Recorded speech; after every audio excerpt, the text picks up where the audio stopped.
Amin'ny fifaliana lehibe indray no azosoana tokantranotsika ny amin'izao anio izao a.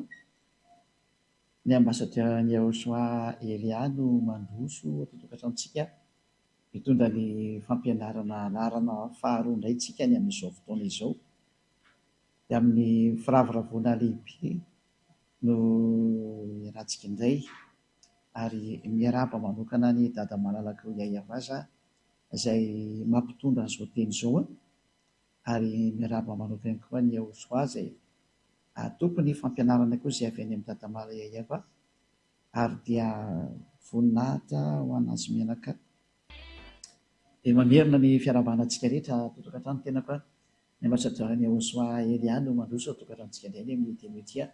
Dia mamerina ny fiarahabana an'izay rehetra mbola tsy nahiny ihany koa izany a, dia samota iny Yahosoa daholo. Narana faharoa ny fampianarantsika ny amin'izao anio izao, ary mitondra ny lohateny hoe ny anaran'ny Iayava dia novain'ny olombelona hoe Allah. Noho izany Andriamanitra ny Silamo izay alaza ao any tsy malala, na hoe Jehova ho any Andriamanitry ny protestanta ny dikan'izay, ary hoe Yahvé ho any Andriamanitry ny katolika ny dikan'izay. Fa maninona moa izany izy io no novaina? Izany ilay resatsika. Dia hatrany dia manome valiteny ary maverimbeloko ity valiteny ity hoe nanararoatra ny atezeran'ny dada Yahva ny olombelona, satria rehefa nanota ireo zanak'Israely ireo dia nanararoatra an'ilay atezeran'ny dada Yahva izay nisy teo amin'ny zanak'Israely ny olombelona. Ina ny antony? Satria ny olombelona rehefa nahita hoe tezitra dada Yahva tamin'ny zanak'Israely izay nanota teo anatrehany, dia nandray fanapa-kevitra dada Yahva hikapoka sy hamely ary hamono an' zareo ary hisaraka amin'ny tanteraka.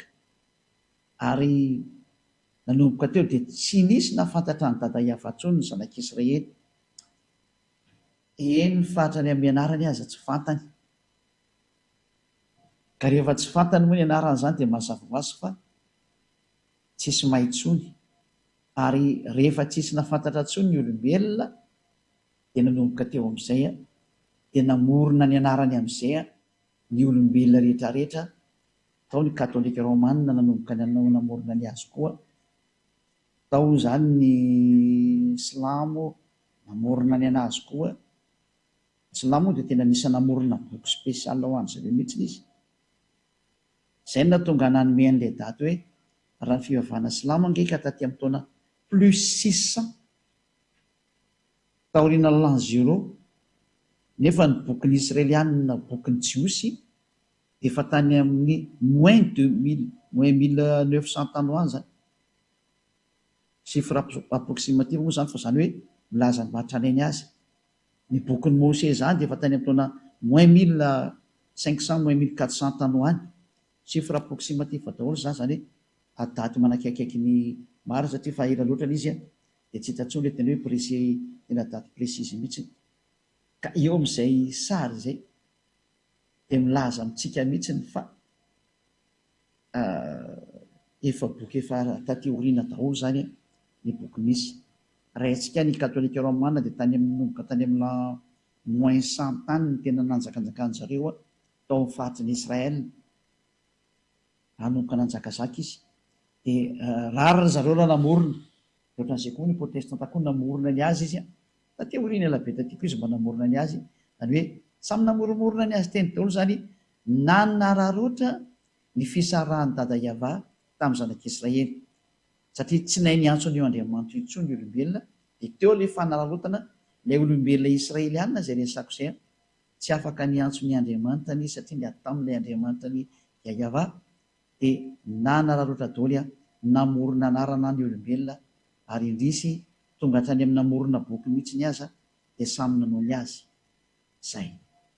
Ka ho azavaiko amintsika tokoa hoe tena nisy ve izany hoe tena tezitra marina ve tamin'ireto zanak'Israely dada malala Yahva, ary vokatran' izay atezerana izay dia nisaraka taminazy dada mala Yahva. Rehefa nisaraka taminazy dia lasa tsy fantatra intsony ilay anarana. Daholo jerevantsika ny soratra masina.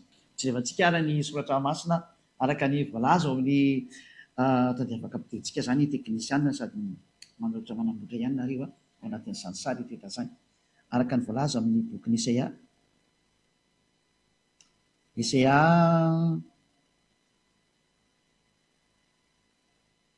Isaia toko voalohany misy angeny tao jerevantsika voalohany Isaia toko voalohany mikasika ny amin'ny hoe ny atezerany dada Iava tamin'reto zanak'Israely reto zany. Raha mamety zany dia masoma raikitra kely zay ao mety tsara. Isaia toko voalohany dia vakitsika manomboka amin'ny andininy faharoa avy hatrany. Zao ny vakitsika zany. Hoe eto zany tsika dia ahitany atezerany dada Iava tamin'ny zanak'Israely ary nanompo andriamanin-kafa ry zareo ka izay mihitsy natezitra ny dada Iava ary nanao tsy mety izy. Zany hoe niantso andriamanin-kafa reto Israelianina reto ary nisarahany dada Iava dia lozika be zany rehefa niala tokoa dada Iava dia niverina tamin'ny andriamanin-kafa natsotsomo zareo izy ary hafa indray koa niditra teo. Ary hoe tena mampalahelo mihitsy ny sara mitranga amin'ny olombelona ty fa izay no tonga antsika nanome an'ilay daty mihitsy ny ambasadorany Israely hoe ity nge ny daty dia jereo tokoa fa tena nialanareo ny anarana mahafaka amin'ny fahotana satria mantsy ny tena marina io Andriamanitra io tena tsy tia fahotana izy ary tena halany mihitsy n'izany fahotana zany, tena tsy mety amin'ny mihitsy n'izay teny izay. Aleo vakitsiro nisy atoko fa 5:10 anomboantsika anazy aloha amin'izay resaka fahotana izay hoe tsy mety amin'ny mihitsy ny fahotana io. Karaha ianao zany mpanota, ny fivavahanao miteraka anao mpanota, ohatra mpanotanao rehefa tsy hay-havana antsoinao dia efa mpanota ianao. Raha vao miteny hoe Andriamanitra Abrahama ny Andriamanitra anao ka tsy hay-havana antsonao dia mpanota ianao satria io ny orizinal natsoiny Abrahama. Ka raha misy olona manova an'izany dia efa tsy Andriamanitra Abrahama miaraka aminazy. Lozika be nge zany. Na ianao koa ry comprendre an'izany hoe i Abrahama kosa vetany amin'ny lamoiny 2000 tany ho any no nisy dia izy niantso hoe hay-havana tao anatin'ny boky ny Israely ihany. Dia misy ve olona mamorona boky hafa teoriana ity dia mamorona anarana hafa izy miteny hoe Andriamanitra Abrahama ihany no antsony. Ahoana moa ny ampitombona an'izany kosa ny aminao? Na ianao ngita dia micomprendre hoe tsy marina ity sary ity. Ka noho ny amin'ilay tsy fahalalànareo no mahatonga ny Elia mampianatra ankehitriny hoe jereo amin'izay ny marina. Satria Elia ny raha namonjy dia tonga hamonjy. Ary tena hamonjy mihitsy ary manoro hevitrinareo mba ho voavonjinareo. Nao vaketsika nisy atoko fa 5:10 andininy voalohany sy ny faharoa iarahantsika mijery tsy mamaky hovonina ry dada Iava sy Josua. Endro ny tanany Iava tsy fohy fa mavonjy ary ny sofiny tsy lalidalaovana fa mary. Fa nielokareo ny hevitra mampisaraka anareo amin'Andriamanitra reo ary ny fahotanareo no mampiafina ny tavany aminareo ka dia tsy mihaino izy. Io zany ny mazava be ny tena Andriamanitra fa io Andriamanitra io dia tsy mihaino ny mpanota noviana ary tsy mety mifandray amin'ny mpanota ary tena halany mihitsy ary mandingana mpanota mihitsy ny ary moa izy io. Nketsika jery teny Andriamanitra fa dia hoarantsika araka an'izay mihitsy izy hoe araka ny bokyny mpaminany dao dia efantsika indray jery toko sy andiny hafa indray tsika tsy aloha hijery kely anankiray tsika aloha satria mampianatra dia tsy maintsy manomena ireo koa siny hoe koa misy tenty mba hojerevantsika.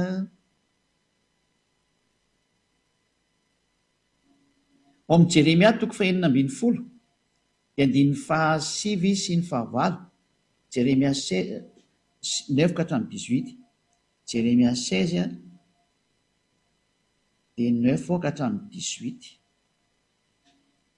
16 voilà. Netsika hijery an'ity teny ity indray. Jeremia 16 9 ka hatramin'ny 18. Fa izao no lazainy Iava. Izy zany le hoe teny laza mihitsy hoe tena tsy manaiky zavatra tsy mety io Andriamanitra Abrahama io. Ohatra lehilahy iray manambady anankiroa na telo na efatra na dimy na folo na 20 na 30 efa fahotana zany amin'ny Andriamanitra Abrahama io satria ilay mpaminany faran'izay ny raha izay Israely anina satria hoe miaino ny tenin'ny mpaminany nareo dia ny mpaminany Israely anina farany dia lay antsoina hoe Yahosoa. Mbola ampianariko antsika mihitsy moa anaran'ny Yahosoa io koa. Fa io ny mpaminany farany, tsy Jesosy zany ny anaran'izy io na Jésus. Non. C'est un faux nom zany. Anarana diso zany, anarana grika zany. Tsy mpaminany israelianina zany Jesosy zany. Any amin'ny grika azy zany Andriamanitra ny grika zany. Fa ny mpaminany israelianina farany Yahosoa no anarany. Zay. Ary zay Yahosoa zay mihitsy no namoaka fanambarana mihitsy hoe aoka ny lehilahy anankiray hanambady vehivavy anankiray, ary aoka ny vehivavy anankiray hanambady lehilahy anankiray, fa zany ny didin'io Andriamanitra Yahova io. Zay. Raha namboarina ozy ny olombelona dia lahy sy vavy no namoronany azy, ary lehilahy iray manambady vehivavy iray, ka ahoana moa zany nareo lasa manambady be dia be. Zay ny tenen'ny mpaminany farany hoe. Ary tsika tsy maintsy mihaino ny tenin'ny mpaminany israelianina. Tsy mahazo mihaino teny ankoatra ny mpaminany israelianina satria mpaminany israelianina no henoina. Hiditra amin'izay antsika rehefa avy eo fa naoratra elo hiditra amin'ity le Jérémia 16:3. Jérémia 16:9-18. Fa izao no lazainy avà tompony maro, Andriamanitry ny Israely. Indro atsahatra amin'ity tany ity eo masonareo sy amin'ny andronareo ny feo mifaly sy ny feo miravoravo, dia ny feon'ny mpampakatra sy ny feon'ny ampakarina. Mandeha mankany amin'ny israelianina zany le teny satria tezitra be dada Yahova. Dia tena ho atsahatra eto amin'ity tany ity izy eo masonareo ny feo mifaly sy ny feo miravoravo, dia ny feon'ny mpampakatra sy ny ampakarina. Ary raha ambaranao amin'ity firenena ity zany, dia zany teny rehetra zany ka ho izy aminao hoe nahoana moa Yahova no milaza zany loza mafy rehetra zany hamelezana anay? Fa inona moa no heloka anay? Ary inona moa ny fahotanay izay nanotainay tamin'ny Yahova Andriamanitray? Dia ity ny valiny lazao amin'ny hoe noho ny nafoizany razanareo ahy, hoy Yahova, sy ny nanarahany andriamanikafa sy nanompoany azy sy ny ankofany teo anatreny, ary ny nafoizany ahy ny tsy nitandremany lalako, ary ny tenanareo koa ary nanao ratsy mihoatra noho ny razanareo. Zany hoe sady manompo sampo manao tsy mety zany. Fa ianareo aza samy mandeha araka ny ditry ny fo ratsinareo avokoa ka tsy mihaino ahy. Ena ny tranga ao amin'ny 9:12 ary ny faketsikeliana le tranga. Ka dia horoahako hiala amin'ity tany ity ianareo, ho any amin'ny tany izay tsy fantatrareo na ny razanareo. Any no anomponareo andriamanikafa andro aman'alina, sady tsy hamindra fo aminareo mihitsy aho. Zay ny zavatra nabata. Vokatry ilay izy nanompo andriamanikafa dia nivadika tamin'Andriamanitra, dia tezitra io Andriamanitra io. Noho izany, raha vao Yahova no anarany, dia io Yahova io tsy tia Andriamanitra fa fangaro aminy, ka hovanao ny anarany. Rehefa hitantsika zany fa Yahova no anarany, dia tsy azo atao intsony ny miantso hoe Allah, satria izay ny Andriamanitra Abrahama. Tsy azo atao intsony ny miantso hoe Jehova, tsy azo atao intsony ny miantso hoe Yahvé. Ny katolika romanina sy ny protestanta nefa nanala an'izay anarana izay, ary ny aiky izy fa diso ny anazy. Dia samy misy zany tonga saina izay mbola tsy mety ho tonga saina, fa mazava be ny ilay teny. Izay na tonga antsika nianatra n'ilay lesona tamin'ny voalohany hoe iza ny anaran'ny Andriamanitra Abrahama. Ka raha vao diso io anaran'Andriamanitra Abrahama io no ovainao zavatra hafa, efa mpanota ianao. Raha vao niantso hafa ianao zany dia efa klasy mpanota ianao. Tsy azo lavina zany fa teny marina nge zany. Rehefa tsy minao dia andany eno tsara efa ampianarana larana voalohany fa ho fampitohy moa tsy ny voalohany sy ny faharoa. Izay no mahatonga ny Elia manoro hoe teto no natonga anareo nanovana io anarana io. Zany hoe nisy nanararoatra ilay zava-nisy tao Israely. Nararoatiny sasany ilay zava-doza nitranga tao Israely ny amin'ny adezerany dada Yahova tamin'ny israelianina, nisy nanararoatra ary dia novainy amin'izay zany anarana zany. Ka tonga eto ny zanaky ny tompon'ilay anarana, zanak'ilay Yahova, ilay misy miteny hoe nga misy Andriamanitra miteraka izany. Ka izay ilay tenin'ilay Andriamanitra Abrahama rehefa nandefa an'ilay mpaminany farany izy. Ka ny mahatonga ilay olona misy tsy mino an'izany mantsy, kefa diso hatrany amin'ny voalohany nareo. Ny hainao ilay Andriamanitra tsy izy nareo dia lasa Andriamanitra tsy izy nampianatrinareo zavatra tsy marina, dia tsy nenonareo intsony ilay teny Andriamanitra Abrahama tary amin'ny bokin'ny Israelianina. za zany mamerina foana hoe aleontsika miverina ny amin'ny bokyny israelianina foana am'izay satria any israelianina io andriamanitra io fa tsy any afa firenena andriamanitra ny israely raha vo hoe i abrahama dia israelianina ny tena mahay an'izay dia zareo i mose satria andriamanitra mose izy dia i mose manana ny bokyny atao hoe sefer torah efa nampianariko antsika koa ao anatin'ny sefer torah ny bokyny mose tsy azonao lavina mihitsiny ary io sefer torah io tena ao anatin'ny teny jiosy io ny anarana hoe sefer tena teny jiosy mihitsy izany olo resantsika zay rehefa miditra amin'ny hoe mpaminany israelianina tsy maintsy horana dia voavoaka eto aminao koa hoe teny jiosy mihitsy nge ao anatin'ny lalànany jiosy nge zany teny hoe sefer torah zany anarana jiosy anarana bokyny jiosy zany eo mitsymihitsy zany teny zany fa tsy hoe zany mamorimorona azy eto fa tena anarana fiantsoana amin'ny bokyny jiosy ny to hoe sefer zany ary ny mpanoratra dia sofer na zareo soferimna zany avelantsika amio zany fa tsy aloha dia mijery hoe ny fahotanao dia efa manomboka ny miantso andriamanitra tsy izy ianao rehefa tsy hayavana tsonao dia efa andriamanitra tsy izy iny dikan'izay fa zay ny fahamarina ary mampanotanao sahady zay ary porofon'izany ianao manambady be diaibe raha olona ray manambady rosy telo sefatra na mijangajanga efa fahotana daholo zany ny fanompon'andriamanitra tsy mitovy amin'ny hayavana ianarany dia efa fahotana zany satria voaporofo mihitsy ny tao milarana voalohany fa tena ianaran'io andriamanitra io dia ihayava ary tezitra izy raha voanovaina io anarana io tezitra mihitsiny izy ary ny saraka tamin'ny israelianina ary io fisarahana io mihitsiny a no nararotiny sasany amin'izay a reto olona tsy matahotra an'andriamanitra eto zay ino mahatonga amin'ny miteny aminareo olombelona amin'izao génération zao hoe raha nisinao tsy mety ny tany aloha tany aza manareo manaraka ny tsy mety manaraka aminazy raha misy nanao tsy mety ny tany aloha tany dia aza rahanao oka ianao tsy hipetraka ao am'plasiny hoe rehefa fantatra fa tsy mety dia mbola rahana ihany aza manao an'izany tsotra fa andro ny fahalalana zao a aleontsika mihitsy ny fahalalana dia ny marina zay na tonga ny eliana ampianatra ry hoe iza le andriamanitra abrahama ka raha vao novainao zay hayava zay a novainao hoe alana jehova na yave efa tsy mety na izy mety ho antsoina any fa reo moa zany tena azo zany hoe bebe mpiantso reo zany fa be diaibe ny miantso akoatran'io defa mazava ny teny dada iava hoe tena tena anareo mihitsiny tena tezitra aminareo mihitsy moa zany zay teny dia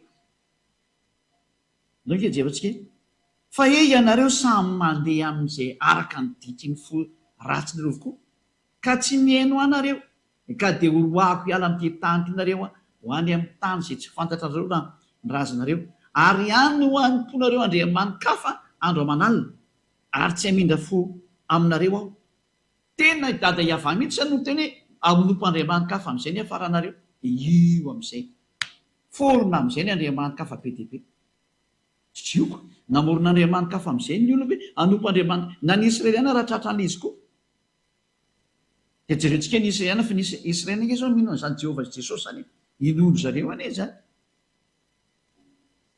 efa dia andriamanitra ny grika be zao dia inondro israeliana samy manaonao foana daholo zao ny olombelona rehetrarehetra eto ambony tany am'izao tsika miteny zao zay ny antony nandefasan'ny dada mariayava naniraka ny elia hoe andana avy reny ny olona itotry satria ho avy ny loza aorinany elia dia loza matsiravina amin'ity taninareo ty ary efa mandeha zany loza zafatsy hoe ho avy miara mandeha amin'izao elia mitory aminao zao mandeha zany loza mamelinareo zany ary ho tratra amin'izay nareo dia aza mitady solution fa manatona ny elia fa aty amin'ny elia ny lakle marina zay aty amiko aty ny lakle rehefa te vonjely anao dia manatona ny elia mazavabe zany ndao ary avaka toy antsika koa indro avy ny andro iava zay tsy anaovana intsony hoe raha velona koa iava zay antona zanak'israely niakatra avy tany Egypta fa izao kosa raha velona koa iava onisy teo zay antona zanak'israely niakatra avy tany amin'ny tany avaratra sy avy tany amin'ny tany rehetra zay nandroany azy tena nivadika ny tantara zany zay antona zanak'israely niakatra avy tany amin'ny tany avaratra indray sy avy tany amin'ny tany rehetra fa ampidiko ho any amin'ny tany zay nomeko ny razany. Izany hoe horoahana ny zanak'Israely ny dikan'izay ary ho voaroko ao amin'ny taniny izy ary lasany amin'ny avaratra any amin'ny rehetrarehetra manerana azy tontolo izao. Dia io tokoa ny zanak'Israely fa tena voaroka tanteraka mihitsiny a. Tsy misy afaka mamaly an'izany izao tontolo izao fa tena voaroka ny zanak'Israely. Inona moa izareo le naverina tamin'ny taona 1822. Tamin'ny taona 1822 izy zanak'Israely vao naverina tamin'ny taniny. Araka ny tenin'Andriamanitra hoe raha verina koa hiavaka hamerina ny zanak'Israely hiala avy any farany avaratra sy hiala any amin'ny tany rehetrarehetra. Izany hoe fahampodinan'ny Israeliana hiverina amin'ny taniny zany no fahavinany eto indray. Izany hoe tena nyroahany dada hiavany zanak'Israely ary tena ho avy nefa ny fotoana miarinana anazy. Efa niverina zareo tamin'ny taona 1822. Saingy mbola misy jiosy be dia be any ipetan-dranomasina any fa tsy ao Israely. Reny ilay nisan'ny tadiavin'ny Elia mizotsika amin'ny teny izao hoe iverena ianareo fa nanao ny tsy mety any ianareo e. Izany mahatonga anareo voaroaka io. Dia mbola tsy tonga saina ihany ve ianareo? Ry Israely ihany, ry hafa fireneny mba tonga saina daholo. Dia nitsoisantsika ihany ilay teny fa sa moa dia tsy maintsy manaratra antsika foana. Izao fa ho ampidiko any amin'ny tany izay nomeko ny razana izy. Indro izao aniraka mpanovo maro hiava izay hamovo azy. Ary rehefa afaka izany dia aniraka mpihaza maro izay hihaza azy any antendrombohitra sy ny havoana rehetra ary ny antsefatsefaky ny aram-bato.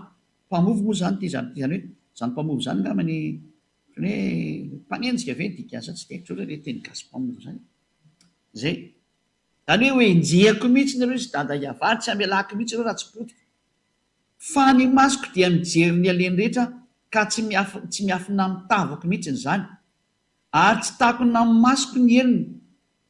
Alohan'izany nefa dia ho valiko avy sasaka ny elony sy ny fahotany noho ny nandotoan'ny taniko dia ny namenoan'ny lovako tamin'ireo fatiny sampony sy ny fahavetavetany ireo. Tezitra mihitsy ny dada hiava lazay ny fahafatiny sampony mihitsy. Atezerana nge zany. Hoe samposampo fatiny samponareo to nentinareo aty ohatr'izany. Nanompo Andriamanitra tsy izy ny zanak'Israely. Ratsy be ny zany. Za tena mampitodika ny saina rehetrarehetra ndao tsika hitodika. Fitiavana anareo zao. Andriamanitra kafa daholo ny antsoinao rehefa tsy hiava ny antsoinao. Andriamanitra kafa io ary mendrika no potehana koa ianao.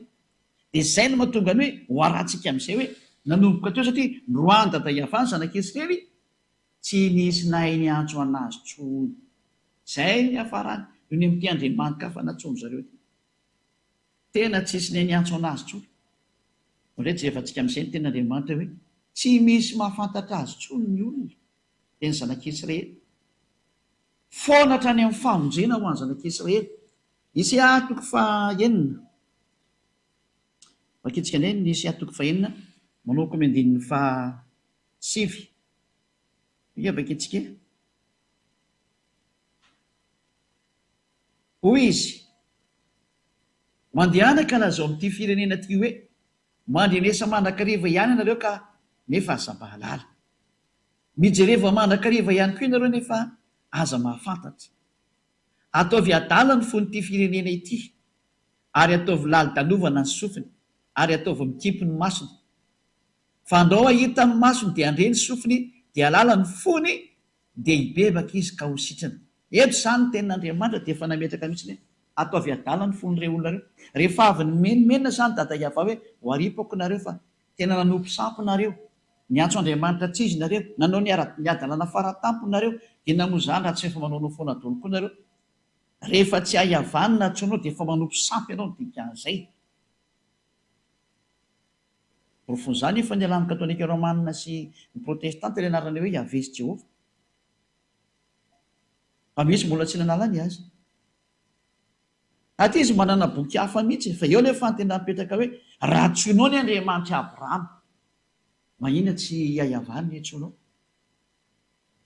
Fa tena mipetraka aminareo izay miantso Andriamanitra ankoatra ny hahiavany. Satria ny rahantsika nijery mihitsy ny originalina ilay anarana tao amin'ny bokin'ny Jiosy niraisika mihitsy ny hoe raha ny bokyny jiosy dia tany amin'ny taona moin 2000 sy ny hoe 1500 tany any bokyny i Abrahama sy Mose, fa raha ataontsika hoe raintsika tso ny boky hafa raha ny bokyny Silamo taty amin'ny taona plus 600 ty izy ary ny tokony ho arahantsika. Dia hoe tena mila mipetraka maso tsy miangatra sy tena be fitiavantsika hoe tena hoe raha tena nompon'ny Andriamanitra Abrahama maro ianao izy ny tokony ho arahana.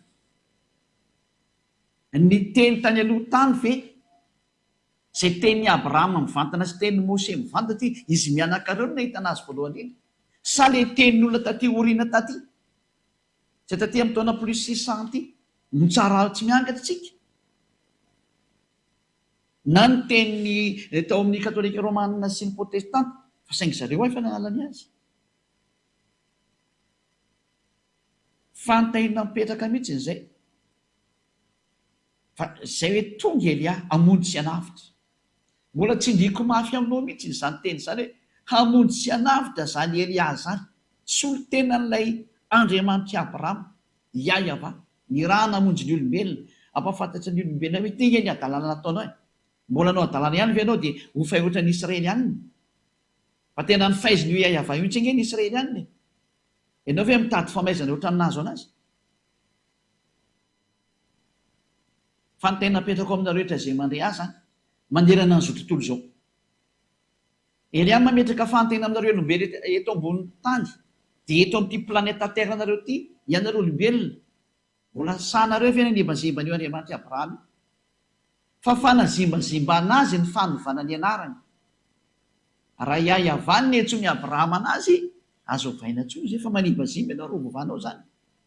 Ary raha Yahva ny entso ny Mose anazy mbola manimbazimba koa anao raha ho vainao zany, satria mpaminany lehibe anankiroa ngery hoe niaraka tamin'ny Yahva. Ka ahoana moa anao ny anazimbazimba ny anarany io ho vainao zavatra hafa ny izy dia amoronanao zavatra hafa mihitsy ny izy, tsy matahotra ve ianao? Aza miantso any Andriamanitra Abrahama anao rehefa zavatra hafa ny antsonao fa tsy mety tena tsy mety ary milaza aminao fa tena tsy mety fa ifandona amina amin'izay ianao dia ianareo. Fa Andriamanitra Abrahama zany tsy azo sangina mihitsy zany, Andriamanitra zany ary tena izy zany, ka mamerina ny sainareo olombelona mihitsy ny hitodika any amin'ilay tena hoe mba jerevo amin'izay ny marina. Fa ny zanak'Israely izay niaraka taminy rehefa nandika ny teny sy naniotra anazy ary niantso Andriamanitra kafa hatrany dia tena nataony fay mihitsy. Hitantsika tsara fa tena voaroka anie zareo ary tena fay anie zareo lasa niparitaka manderan-tany ange zareo ary tena fay izy. Hitantsika tsara zao nanaovan'ny Hitler anazy tamin'ny taona ady lehibe nisy tany aloha tany ireo tamin'ny ady lehibe faharoa nga mitsaikina voalohany faharoa tamin'ny jios Hitler anazy iny tamin'ny ady lehibe faharoa. Zava-doza mihitsy anie, anjarantsika ny mieritreritra amin'izany sary rehetrarehetra zany hoe tsy mamela masana io Andriamanitra Abrahama io rehefa tena tezitra ary tena tezitra izy zao, satria ahoana moa ny anarany kosa raha natsony hoe Yahva tany aloha tany. Ary zareo ary rehefa mira dia manao hoe Alleluia, dia zany ihany anarany Yahva ny dikan'izay. Ahoana moa lasa miova izy tokoa hoe lasa hoe Allah, lasa hoe Jehova, lasa hoe Yahvé, ahoana moa natao an'izany kosa izy, tena tsy mety kosa ne zany. Ary profozany tsy misy afaka fahotana ny olona, nefa ny eo Andriamanitra io tsy tia fahotana mihitsy io. Io ny vakitsika tao amin'ilay Esaia 5:50 sy ny faharoa hoe ny tanany Yahva dia tsy feo fa mavonjy ary ny sofiny tsy ladalovina fahamarita. Fa ny elikoreo ny hevitra mamosaraka ataon'Andriamanitra nareo ary ny fahotanareo no mampiafina ny tavany aminareo dia tsy miaino anareo izy. Izany hoe io Andriamanitra Abrahama io zany dia miantso anao mihitsy hoe tsy hainao mpanota zany izy. Raha vao novainao io anarana io dia efa mpanota ianao, ary izay no nandringana any Israely any. Raha vao novainao io anarana io dia efa nanota ianao, satria ny teny ny mpaminany Israely any hoe ny voninahitro tsy meko ny hafa mihitsy ka tsy ekeny io Andriamanitra io mihitsy, zany hoe anarana ho voavaina izany. Raha vakitsika ny bokyny 10 Jiosy, raha niresaka tamin'ny Israely any izy tamin'izay fotoana izay ka nanome ny fanekena voalohany izay nifanaovany tamin'ny zanak'Israely dia izao ny voalaza ny lana hoe aza manana andriamanikafa fa izao rery ihany. zay ny voalaza ao anatin'ny didy folon'io andriamanitra io mena zanak'Israely.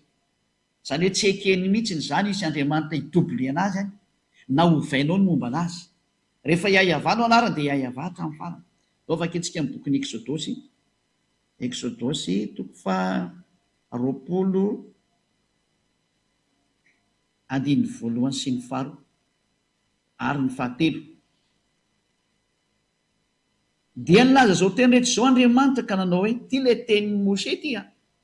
Ary raha vao mino any Abrahama ianao dia mino any Mose satria Mose sy Abrahama mitovy. Andriamanitra ray naniraka anazy mianaka. Ary raha vao mino any Mose ianao dia mino any Abrahama dia mino an'ity tenin'ny Yahva ty, le Andriamanitra Abrahama sy Andriamanitra Mose. Fa izao ny tenen'ny tato. Dia nilaza an'izao teny zao izy ao amin'ny bokin'ny Sefer Torah ny Jiosy. Araka ny Exodosy toko 20 hoe Shemot chapitre 20. Shemot moa zany dikany Exodosy amin'ny teny Hébreu. Izao ny hava-Andriamanitrareo izay nitondra anao nivoaka avy tany amin'ny tany Egypta tamin'ny trano nandevozana. Eo aloha zany dia efa nametraka ny définition io Andriamanitra Abrahama io fa io Andriamanitra io dia nitondra ny zanak'Israely nivoaka avy any Egypta tao amin'ny trano nanandevozana anazy. Apetraka aminareo rehetra izay miantso ny Andriamanitra anareo any nareo hoe nareo ve ilay andevo tany Egypta sa ny Israely any? Manontany tena daholo amin'izay rehetrarehetra na malagasy io na anglisy io na frantsay io na afrikana io na arabo io na sinoa io na japonais na amerikana hoe ianareo ve ny voalaza tamin'ity teny ity sa hafa? Dia voalaza ny ten'Andriamanitra fa ilay Andriamanitra dia tao amin'ny Israelianina mihitsy no niasa araka ny tenin'Andriamanitra Abrahama tamin'ny Mose hoe izao no hiava-Andriamanitra ao izay nitondra anao nivoaka avy tany amin'ny tany Egypta tamin'ny trano nandevozana. Raha ity teny ity zany dia mazava fa izay andevo no miaraka aminy ka andevo tany Egypta. Ka ianareo ve mba andevo tany Egypta? Ianareo rehetrarehetrareo ve mba nisy andevo tany Egypta? Fa izaho manokana aloha dia milaza fa tsisy andevo tany afa-tsy Israelina rery ihany ny andevo tao Egypta. Araka ny voalaza ny tenin'ny Andriamanitra ny Abrahama ary nisoratany dadabe Mose. Fa i dadabe Mose izay tena mpaminan'Andriamanitra dia niteny fa io Andriamanitra io dia nitondra ny zanak'Israely niala avy any Egypta tao amin'ny trano nandevozana. Raha amin'ny andininy 7:20 mantsy ny Exodosy 19 andininy 1. Tamin'ny volana fahatelo taorian'ny ialany zanak'Israely tany amin'ny tany Egypta dia tamin'ny andro zany no natongavany tany amin'ny efitra Sinay. Ao amin'ny efitra Sinay zany zareo amin'io, zareo Israelianina zany. Dia tao amin'io efitra Sinay no nanomezany dada Yavan'ny didy folo an'zareo any Israelianina. Dia reto Israelianina reto zany satria ilay nivakiako tao amin'ny andininy fa ao amin'ny toko fa 9 teo. Reto Israelianina reto zany lay andevo tao Egypta dia ireo ilay nentina nivoaka. Io izy ny dada Yahva hoe izaho no Yahva Andriamanitra ao ilay nitondra anao avy any amin'ny tany Egypta nivoaka avy ao amin'io trano nandevozana io. Mazava zany fa ny mahafantatra an'io Andriamanitra io dia ny Israelianina. Noho izany tsy maintsy ny bokin'ny Israelianina ny jerevantsika ny momba azy. Fa tsy azy hoe ary amin'ny boky tsy fantatra ary. Ka misy teny hoe izy io mba mahafantatra an'io Andriamanitra io fa nisy ny teny tamina, resaka tamina, nisy ny seho tamina. Aza miditra amin'izany fa ny teny marin'ny Abrahama kosa dia misy mazava hoe izao ilay Andriamanitra Abrahama ilay nitondra anao nivoaka avy tany amin'ny tany Egypta. Nihetsoana zany Andriamanitra Abrahama zany Yahva nihetsoana taminy ao amin'ny bokin'ny Jiosy. Dia izay no tonga amin'ny teny hoe io anaran'ny Yahva io dia misy an'izao teny izao ao amin'ny andininy 7. Aza manana andriamanitra fa izao Yahva ihany. Zarery zany no Andriamanitra ao Yahva no anarako dia aza asiana andriamanitra hafa intsony akoatrana mazava-be izay. Eto zany Elia dia miteny amintsika mihitsy hoe aza miantso andriamanitra hafa intsony ianao fa ny anarako efa hainao Yahva no anarako. Ka aza miantso hafa intsony ianao. Nanina nefa nareo ny antso hafa? Dia misy mantaiza moa ilay antsonareo? Dia samy mandinika e. Aza efa nanome santionina ny teo. Misy ao miantso hoe ala, tsy izay ny anaran'ny Andriamanitra araka ny voalazan'ny soratra masina any Jiosy. Misy miantso hoe Jehovah, tsy izay ny anaran'ny Andriamanitra io. araka ny voalaza oatra masina ny jiosy bokyny Abrahama sy bokyny Mose sy aferitoran'ny jiosy. Misy miantso hoe Jehovah tsy izay ny anarany io a, misy miantso hoe Yahvé tsy izay ny anarany io, fa ny anarany etsony ny Abrahama azy sy ny etsony Mose anazy dia mazava be hoe Yahveh. Zay mahafantatra azy tsara mihitsy zany Abrahama zany, mahafantatra azy tsara mihitsy. Andriamanitra Abrahama izy, Andriamanitra Mose izy, fa i Mose moa tena nizingizina mihitsy ny amin'ny fahalalana azy, tena fantany tsara mihitsy. Satria raha miteny hoe Andriamanitra Abrahama dia mahafantatra azy Abrahama, Andriamanitra Mose dia mahafantatra azy Mose. Iza ny anarany? Yahveh no anarany. Dia ahoana nefa nanao nanova? Fanontaniana apetraka aminao, nanina ianao nanova? Iza no teny taminao ho vao io? Iza no teny taminao hoe hovainao io? Fanontaniana apetraka aminao rehetrarehetra mihitsy izay. Fa tsy moramora amin'ny Andriamanitra Abrahama izao zavatra nataonao izao. Satria efa teny izy hoe aza manan'Andriamanitra hafa fa izarery ihany. Ary namafisina izany tamin'ny boky mpaminany, araka ny tenin'ny mpaminany, ary boky nisy afaka itsika miaraka indray boky nisy ahy. Dia manasanao foana miantso anao anaraka an'ilay teny Isaiah 48:11.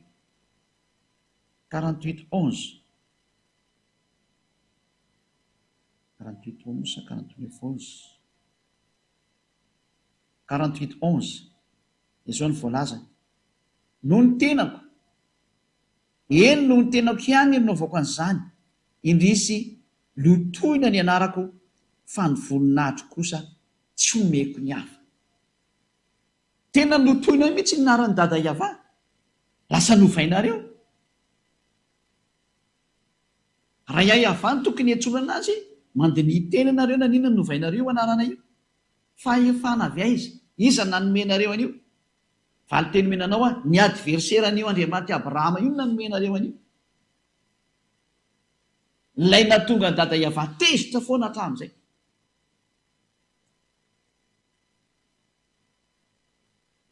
Ary vokatry ny atezerana dada Yahveh amin'izay a, teo amin'izay nareo nanararoatra. Rehefa tezy dada Yahveh dia nisitaka tamin'ny zanak'Esau, tsy nety niaraka tamin'ny intsony a. Teo amin'izay nareo a ny olombelona tena nampalahelo mihitsy ilay zavatra niseho. Nalain'izareo amin'izay dia namorona anaran'Andriamanitra amin'izay izy. Teo daholo ny nivoahan'ny anarana be dia be natsoinareo olombelona. Oka daholo ny karazan'Andriamanitra be dia be. Indrisy mampalahelo. Izany hoe nararotin'ny sasany ilay fisitany Yahveh malala tamin'ny zanak'Israely, Yahveh ilay Andriamanitra Abrahama, ilay Andriamanitra Mose. Rehefa niala tamin'ny zanak'Israely izy fa tezitra, dia nararotina amin'izay ilay fialana. Satria tsy nahafantatra azy intsony ny zanak'Israely, dia nararotina koa ilay tsy fahalalana, dia novaina amin'izay ilay hoe Allah, Jehovah, Yahvé, sy ny maro samihafa izay tsy voatanisy e. Misy mamorona be dia be any. Fa reo moa no tena malaza reo, dia izay natonga ny hoe tia ny santionany ity. Fefa be dia be izany ankehitriny. Mampalahelo, mendrika ny potehany izao tontolo izao. Ary tena rary ny raha ho potehana amin'izay nareo. Rary.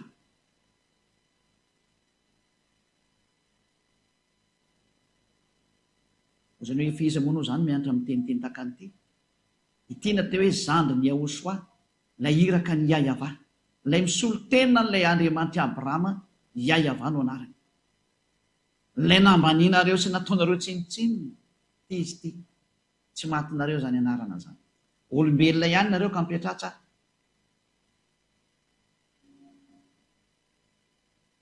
Fa ny tompon'ny aina no miresaka aminareo.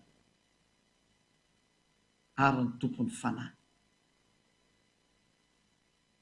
Tsy moramora zao nataonareo zao. Naninona nataonareo an'izao ny Andriamanitra maro? Manao revitra eny aho hoe rehefa tsy teo rigana, raha tsy teo aripaka, verena amin'ny Yahveh nareo. Fa tsy misy manam-pahefana amin'ny teny-tany teo fa tsy Yahveh rery ihany. Izy ny Andriamanitra Abrahama, Andriamanitra Mose. Manolo anao hitodika anao riverina. Mba tonga saina. Isaiah toko fa ino moa zany? 4:9 no vaketsika. Isaiah 64 hoe nanomboka tsy misy niantsona rany dada iavantsony ny olona satria tsy afaka miantsona rantsony satria tsisy famonjeny intsona ny zanak'Israely. Tsy misy afaka miantsony anarany. Isaia 64:6 tsy misy miantsony anaranao na mifohy fikitra aminao fa efa nanafina ny tavanao taminay ianao ka nandevona anay noho ny amelokay. Tsy afaka miantsontsony ny anaran'ny dada Iavany ny olombelona dia ny Israelianina. Tsy misy miantsony ny anaranao tsony na mba hifohy maraina ka hifikitra aminao. Ina ny antony? Nafeny dada Iavany tavany ka tsisy afaka miantso azy, tsisy afaka miresaka aminy. Zay ny zava-misy zay. Nampalelo ilay tantara. Tena nampalelo mihitsy. Indrindra antsika jery tenin'Andriamanitra fa vokatry ny atezeran'ny dada Iavaza dia mbola nitoy ihany ny teny hoe tsy nahafantatra azy tsony hatrany amin'ny zanak'Israely. Indrindra vakitsika ny tenin'Andriamanitra ao amin'ny bokin'ny Jeremia 4:22. Jeremia 4:22. Dia miara-mijery antsika zay. Jeremia 4:22. Indrindra vakitsika ny teny.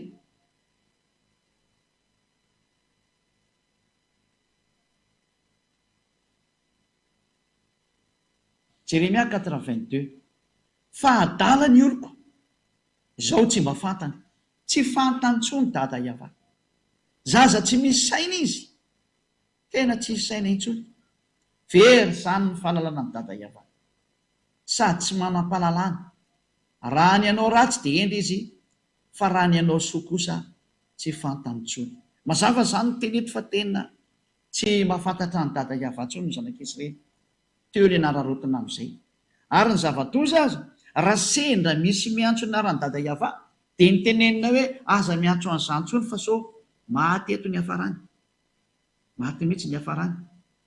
Raha vaketsika ny bokin'ny Amosa 4:9 angamba nisy enao vakitsika zay. Amosa 4:9 vakitsika kely amin'arany Aosoa. Amosa izay misy an'izany Amosa zany. 4:9 dia manomboka amin'ny 5. Hoe teto no nahatonga ny olona nanararoatra nanovany eo amin'izay dia ny olona tsy matahotra ny eo Andriamanitra Abrahamy mihitsy. Amosa 4:9 ka hatrany amin'ny 10. Ary raha misy folona sisa ho an-trano iray dia samy ho faty ireo. Io zany ilay ozina hoe ho ataoko maty mihitsy nareo androany, ho enjehako mihitsy ireo sy dada Iavany, vonoko nareo. Ary ny havan'izay matina izay mandevona azy dia ambetany faty ka dia tondra azy hiala ao an-trano. Hoe avoaka zany dia faty zany satria maty ireo. Dia hiteny amin'izay ao anaty trano hoe mbola misy ihany va ato aminao, zany hoe mbola misy olona maty ihany eo. Dia hoy izy hoe tapitra, dia ho valiana hoe manginona re fa tsy tokony ho tonoina ny anaran'ny Iavany. Hoe aza tonoina ny anaran'ny Iavany fa raha vao tonoina io dia maty eo indray tsika. Zany hoe tena tsy misy fahefana iantso ny anarana tsony fa tena lasa danger de mort no miantso anazy. Raha ho an'ny zanak'Israely, nanomboka teo ny Israelianina ilay tsy nahafantatra azy tsony ary tsy nahalalana azy tsony. Ary tamin'izany fotoan'izany tokoa dada Iavany no nanao ny lehilahy minasa hoe ny oloko hafantatra ny anarako dia izay hitenenako hoe ity aho. Satria ny Israelianina efa tsy afaka fantatra intsony noho ny amiatezeran'ny dada Iavany dia nipoteny mihitsy ny fahalalana azy ka vita ny dada Iavany hatrany amin'ny naniraka Nebokadnezara hanapotika ny tempoly izay misy azy. Vita ny hatrany amin'ny fanapotenana ny tempoly noho ny amiatezera. Ka rehefa tsy teo potika ohatra nanjony Israelianina, petra tsara ianao. Aza miseho anao mahery ianao no miseho matanjaka ianao fa tsy matanjaka zany ianao. Olona ihany ianao fa tady tio ary lehibe ilay mibaiko ny sainao. Fa ny foroniny ianao Iavany namorona anao. Ilay dada malalako, dada ny Elia zany. Ilay naniraka ny Eliako. Dada izy ve Andriamanitra ve tsy atao dadako aminy. Dady fanajana anazy zany. Ary marina zany. Zay ny zavatra misy zay. Ka inona ny sary mipetraka zany amin'izao tsika miteny izao. Fa raha ny sary mipetraka dia hoe rehefa tsy afaka niantson'io Andriamanitra intsony ny zanak'Israely ary tena tafasaraka tamin'ny dada Iava araka ny teny hoe indro ny tanany avatsy fifa mavonjy ary ny sofiny tsy ladalovana fa mary fa ny eloko areo no hevitra mampisaraka anareo ny Andriamanitrareo ary ny fahotanareo no mampiafina ny tavany aminareo ka tsy miaino izy. Izay teny izay dia porofo mitohaka amin'ny tendantsika fa tsy mety miaino ny mpanota io Andriamanitra io. Zany hoe raha vao novainao io anarana io dia efa mpanota ianao ary tsisy Andriamanitra miainanao zany io. Tsy miainanao zany io Andriamanitra Abrahama io reraka ao fotsiny hoe niantso-mantso itabataba azy anao zo fihetsiketsena maketsimaka io fa tsy miainanao zany io Andriamanitra Abrahama io zany. La ny andro io fotsiny ianao fa raha Andriamanitra tsy izy dia miaino anao fa nazavaiko hoe ary io ngery natezitra ny dada Iava io no natezitra anazy. Ny fihetsoan'Andriamanitra tsy izy na tonga ny atezerany dia zao nefa samy miantso Andriamanitra tsy izy daholo nareo nefa manomy Andriamanitra Abrahama. Aza manontolona le Andriamanitra Abrahama na Andriamanitra Mose rehefa tsy teny hoe Iava le anarana fa tsy izy daholo ny ankoatran'izay. Tsy izy kategorika mihitsy ny Eliam teny fa tsy izy ary rehefa tsy izy dia tsy izy. Ianao no mila mieritreritra sy mandinika amin'izay manaraka amin'ny marina fa tsy ianao no mbola iziriziry amin'ny zavatra tsy mety ataonao sa mety tonga sainy fanavotana fanahy fa tompony fanangy io Iava io e. Ary izy nilaza fa ny fanahy izay manotra dia ho faty rehefa teo faty zany ny fananao mipetraha ihany amin'io anarana tsy izy io ianao. Ezekiela 7:20-7 hoe ny fanahy izay manota zany ny fanahy izay mbola miantso Andriamanitra tsy izy dia ho faty. Ary rehefa natoroka anao ny antony tonga ny anarana nipotra rehefa nanomboka tezitra io dada Iava io dia niovana izy indao rehefa koa le hoe ny fanahy izay manota no faty dia ny anankiray ilay hoe ny rano mihitsy Nebokadnezara nandoroany tempoliny. Mampatsifoka anazy teknisiana na somary adiniky kely zany izay sarge dao tsy aloha jery amin'ilay Ezekiela 18:4 zany no vakitsika voalohany.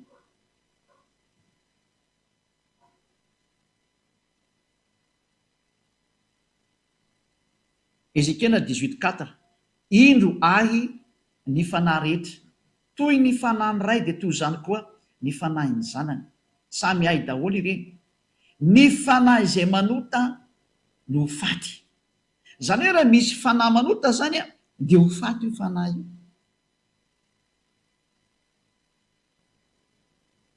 Ka fahotana ny natezitra n'Andriamanitra tamin'ny zanak'Israely ny fahotan'ireo zanak'Israely nanompo Andriamanitra tsy izy niantso Andriamanitra hafa tany dia fatezerana potika fampitehana. Rehefa tsy teo potika ianao fa andro farany zao velamy Andriamanitra tsy izy. Iverenina amin'ilay Andriamanitra Abrahama antsoiny anarana hoe Iava. Iverena amin'ny Andriamanitra ny Mose ilay antsoiny amin'narana hoe Iava fa ray ihany ny Andriamanitra izy mianakary. Tena fitiavana izany teneniko izany. Fitiavana ny te-hamonjy anao satria manino? Efa mandeha any ny loza amelanareo olombelona. Efa misy eo ambony lohanareo, efa misy eo ambanin'ny taninareo, efa misy eo akaikin'ny tongotronareo. Efa mandeha ny daholo ny loza. Teny amin'ny rivotra efa misy. Feno loza amin'ity taninareo ity amin'izao tenenako izao. Ny fikapoana eny aminao iny sisa ny andrasanao. Rehefa tsy hitodika ianao dia amely ireo. Dia mbola misy ny fotoana maizany fiainana. Fa fitiavana izany ataon'ny Elia zany. Tena fitiavana izany. Mbola misintona anao foana hoe mba miverena fa ampy izay. Nanome porofo za. Nomeko mihitsy hoe ity daholo ny faotin'ilay izy. Tatony na voanareo. Mbola jerevantsika daholo izany rehetrarehetra zany hoe menoa ny tenin'ny mpaminany Israely ihany. Zao hoe jerevantsika hoe tena ny potehiny dada Iava amin'izay hatrany amin'ilay tempoliny. Raha vakitsika ny bokin'ny Jeremia fio izy 52 amin'izy. Jeremia 52:11 angambany izy hoe potehiny dada Iava mihitsy ny tempoly tao Jerosalema. Hoe Jeremia 52 amin'izy izy zao. Teo amin'ny indininy hoe vakitsika manomboka amin'ny indininy fafy 52:7 ka hatrany amin'ny Jefia France 7, 8, 9, 10, 11 angambany izy. 10.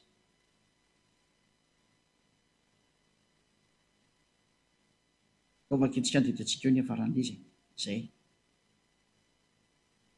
Ary nisy voabanga ny tanàna dia nandositra alina ary ny miaramila rehetra ka niala tao an-tanàna tamin'ny lalana mankany amin'ny vavahady tany elanelan'ny mandaroa izay eo anilan'ny sany mpanjaka, fa ny kaldianina no manodidina ny tanàna ka nandeha tamin'ny lalana mankeny amin'ny tany ay.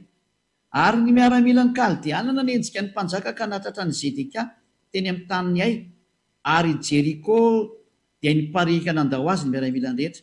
Ary voasambotra ny mpanjaka ka nentina niakatra ho an'ny Babilôna, ho any amin'ny mpanjaka ny Babilôna tao Ribla any amin'ny tany Amata, ka dia notsaraina tao izy.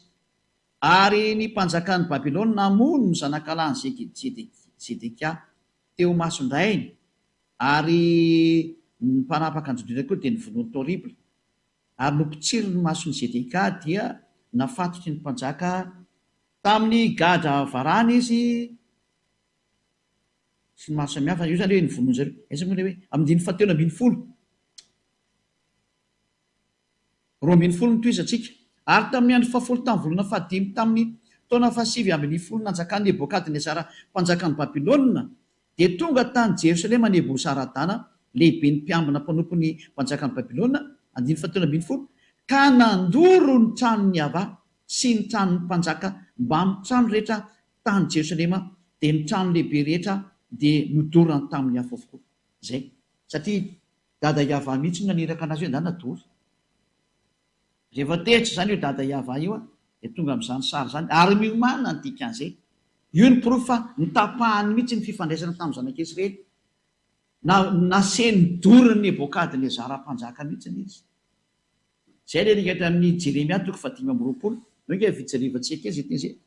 Jeremia 5:20 hoendry Nebokadnezara mpanompo, manompo amin'ny andininy 9. Koa izao no lazainy Iava tompony maro noho ny tsy henonareo ny teniko ry Israelianina, satria Israeliana io resany io, dia indro ampanalaiko ny firenena rehetra any avaratra sy Nebokadnezara mpanjakany Babilôna mpanompoko. Lazainy fa mpanompony mihitsy nefa zata sady olona mpanompo sampy io no tena biby be mihitsy. Hoy Iava, ary hoentiko amely an'ity tany ity izy sy ny mponina eto mba amin'reto firenena manodidina rehetrareto, ka aringako tokoa ireo ka ataoko figagana sy zavatra mampisitrisitra sady rava mandrakizay. Ary dia atsahatra eo ny feo mifaly sy ny feo miravoravo sy ny maro samihafa zany. Eo zany hoe nasainy dada Iava nobataina avy any mihitsy Nebokadnezara hoe asio io, dia poteo reo Israelianina reo, dia poteny Israelianina tokoa ary poteonareo Babilônianina io Israelianina io. Dia tonga tokoa izy moa i Nebokadnezara mpanjaka dia nanapotika ny tanàna ny Israelianina, dia nidorana rehetra any amin'ny tranony Iava mihitsy ny nidorana. Navelan'ny dada Iava nidorana amin'izay hoe dory io fa tsy araka amin'ireo intsony zay. Zany rehefa tehitra io dada Iava io. Ianao ve tsy tonga saina amin'izany hoe ianao efa fantatra na fa Iava ary ianao efa mpanota, mpanao ratsy. Ny ataon'ny Elia tsy misy olona manao ratsy intsony miaraka amin'ny Elia zany, fa olona parfait. Ary efa manarivony zany olona parfait zany zay miaraka amin'ny Elia, amanarivony. Ary efa be dia be nefa maniry teo tonga amin'izany. Zany ny etsokonao hoe ianao ve mbola te hiady amin'ny Andriamanitra Abrahama ihany, mbola te hiantsy ady aminy nefa voapolofo aminao fa tsy izy anie io ohatsonao io. Andriamanitra tsy izy anie io ohatsonao io, mbola tsy tonga saina ihany ve ianao? Anjaranao ny mieritreritra, fais ton choix. Na ianao hiady amin'ny Andriamanitra Abrahama io dia tsy izy ihany no ataonao ary, na ianao tonga saina dia hiverina, dia verena miaraka amin'ny Elia. Andao hiaraka amin'ny Elia amin'izay ianao. Elia le nendrasan'ny Israely, fa zany Elia zany mpanala olona amin'ny fahotana, mitondra olona ho tsy mpanota intsony ary mitondra olona ho lasa parfait tahaka ny Elia parfait. Antsony ianao hitodika hoe ferinany amin'ny dada Maria Iava, Andriamanitra Abrahama, Andriamanitra Mose.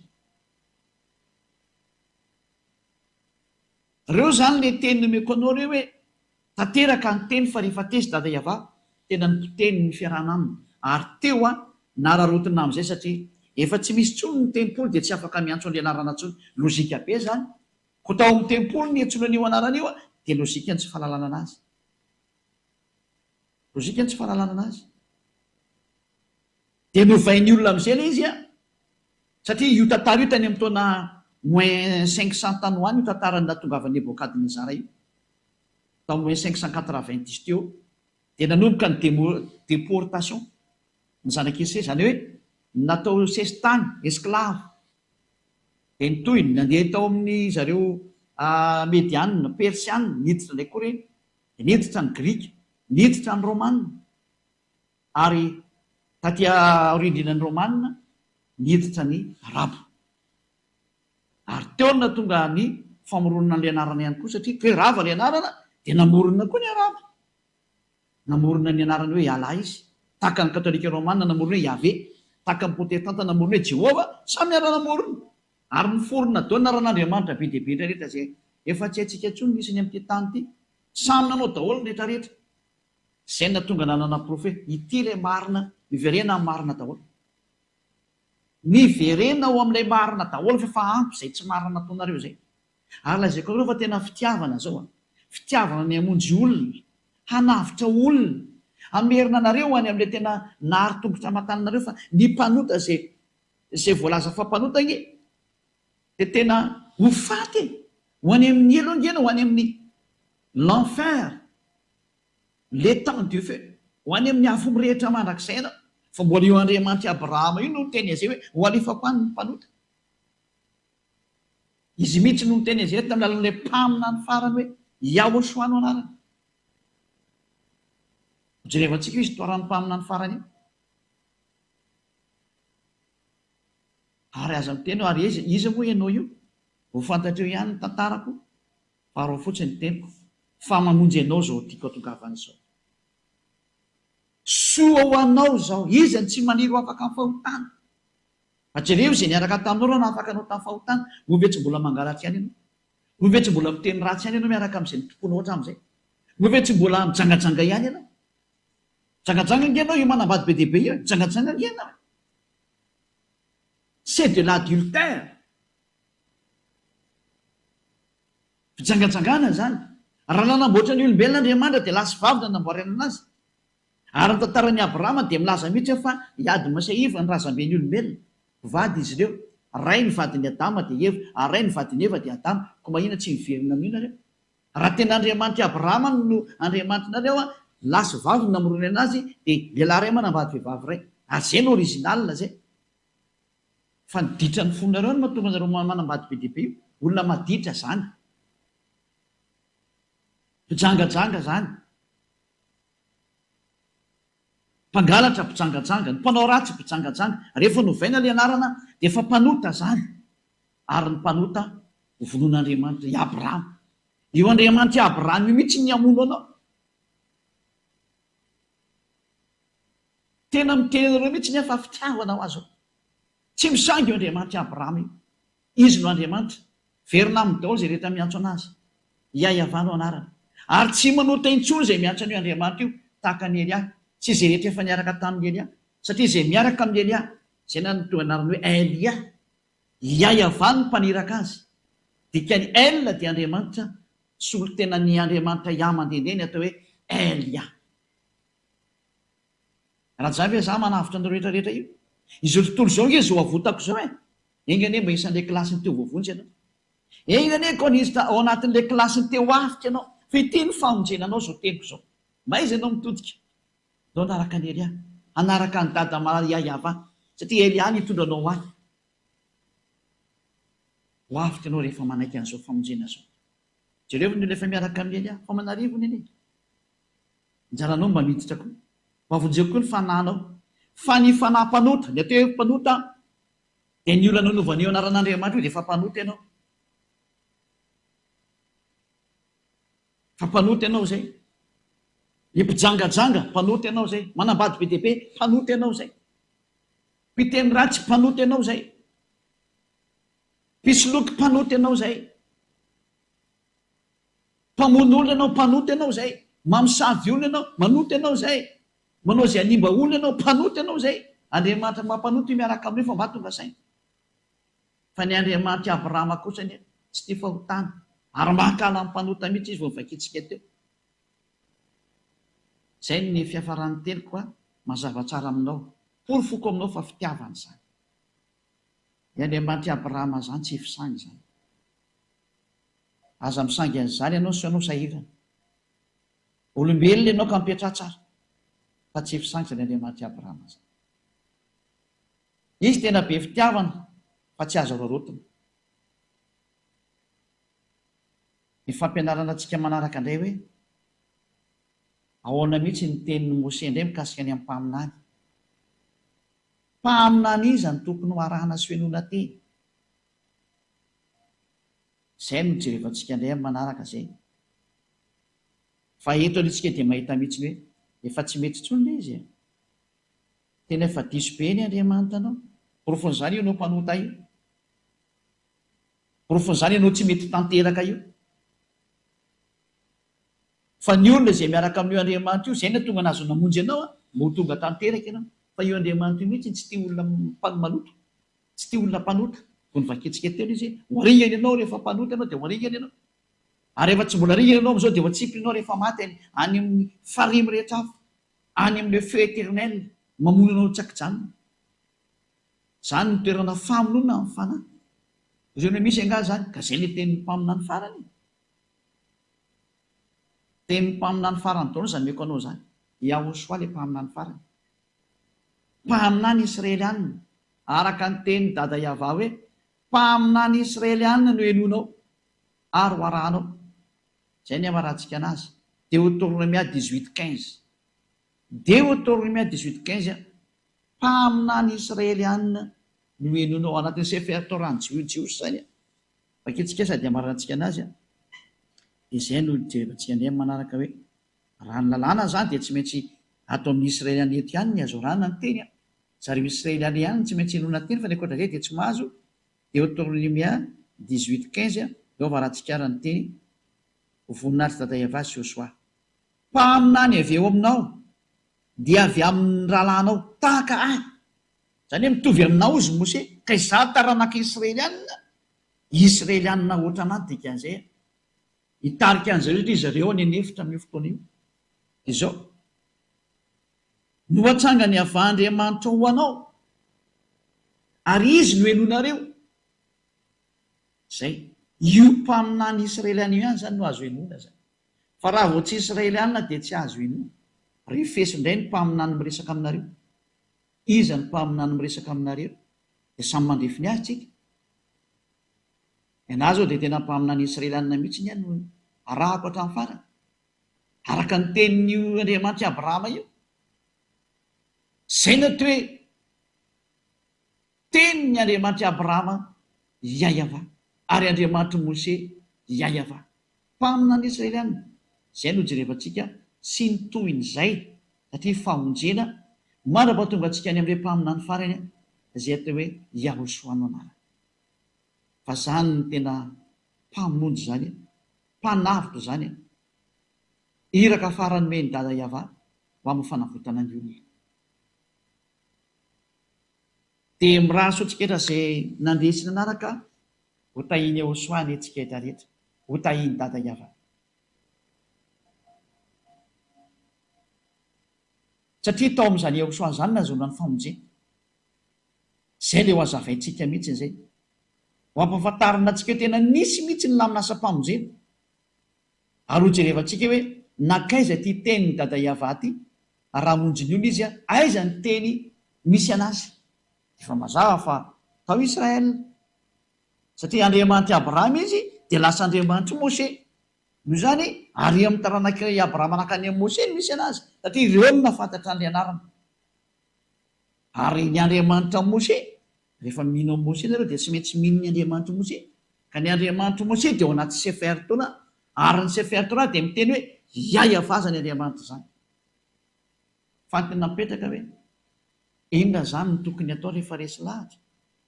Dia arao foana ny fampianarana. Fa atoranao dony atonao fa zao ny teniko aminao manarany Elia.